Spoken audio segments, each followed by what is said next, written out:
Et c'est là où moi je me pose cette question, je me dis mais attends, lorsque vous voyez que ça ne va pas avec la personne avec qui vous êtes, au lieu de chercher à aller chercher ailleurs, parce que souvent les hommes, lorsqu'ils se séparent de vous, et même parfois les femmes, hein, lorsque vous vous séparez d'une personne, vous avez toujours tendance à aller vous remettre avec le même type de personne.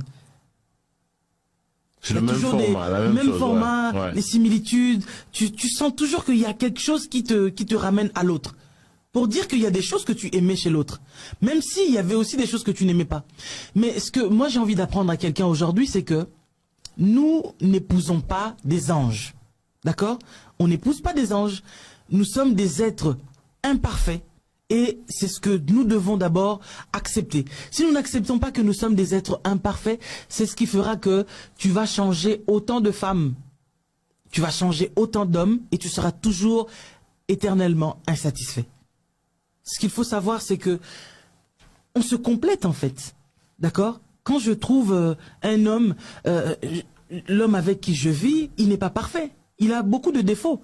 Mais pourquoi je vais pas en fait m'atteler à ne voir que ses qualités?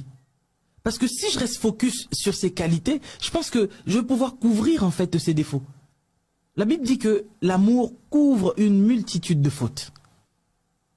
Et c'est de ça que les couples ont besoin. C'est de plus couvrir les fautes et de voir beaucoup plus les qualités.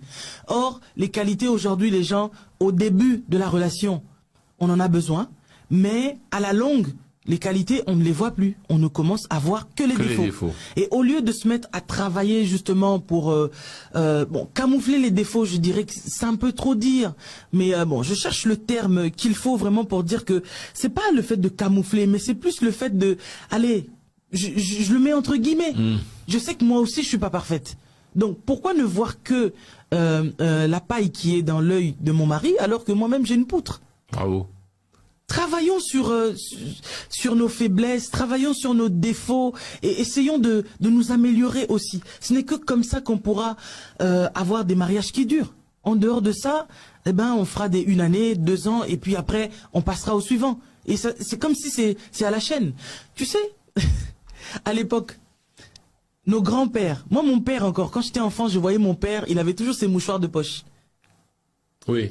Mais aujourd'hui, les mouchoirs de poche, c'est pratiquement inexistant. Sinon, toujours dans la haute société, certains hommes, certains messieurs, ils ont le mouchoir de poche. Ils ont encore les mouchoirs de poche. Qui servait à quoi? Le mouchoir de poche, il sert à plein de choses. Tu peux te nettoyer la bouche, parfois la sueur. Et c'est vrai que, la société actuelle a mis ça de côté parce que c'est un peu dégueulasse quand même. Le même mouchoir que tu es sous la bouche et tu vas aussi tout faire avec, essuyer le visage, etc. C'est pas très hygiénique, on est d'accord. Et donc, on est entré dans une ère de la génération Kleenex.